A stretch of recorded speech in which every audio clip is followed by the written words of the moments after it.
Hi, it's Steve. Today we'd like to show you how to change the leveling feet on your top load washer. It's a really easy job. Let me show you how we do it. Now there are a couple of methods that we can use to change the leveling feet on your washer. If you wish or are able to, you can pull the washer out far enough that you can tilt it to one side, replace 2 feet, then tilt it the opposite way and replace the other 2 feet. If it's more convenient to do all of them at the same time, you'll want to disconnect the inlet water supply, both hot and cold, remove the hoses. You'll also want to disconnect the drain and the power.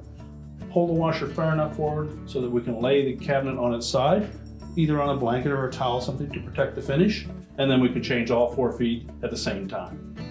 Now with the washer laying on its side, we'll next just remove the existing leveling feet. And it's a good idea to use a pair of gloves with a soft grip on them, as these will tend to be in there fairly snug. So simply turn them counterclockwise to remove them from the sockets on the base of the washer.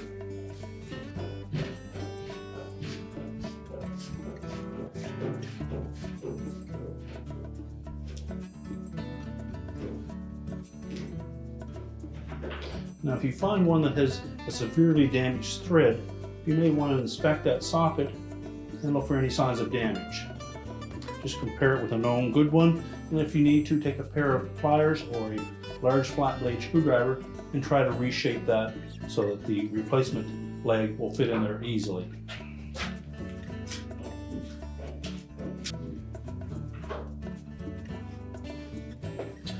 Now if you're replacing these leveling feet, it's typically because you've either damaged them during transport or during installation of one you've got it in cross-threaded.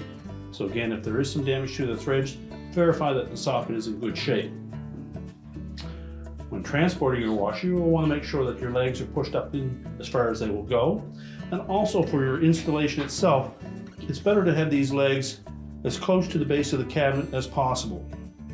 So depending on your floor condition, you may only have one leg that'll be up in fairly tight, but it's better to do that than to have them extended full length, because it does offer a better chance for the washer to tilt easily if the legs are fully extended.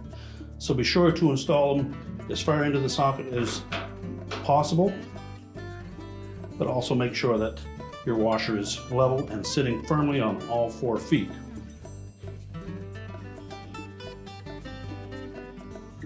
Now you will note that at some point that leg will come to a stop, and that is the maximum that you can push that leg into the cabinet.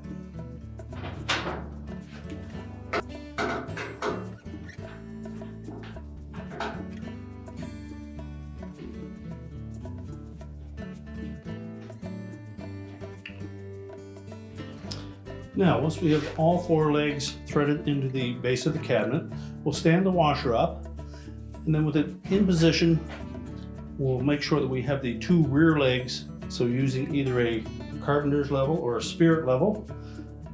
Lay that close to the console, check for level, adjust the rear legs accordingly. Once we've set those in place, we can then measure along one side of the cabinet to raise up the front and level that accordingly as well.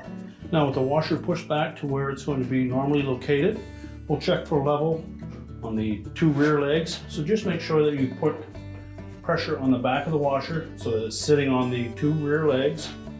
Check our level.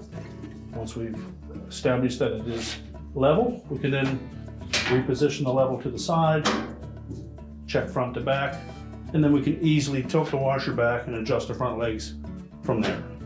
Once we've done that, we're ready to push the washer completely back into place, and your repair is complete.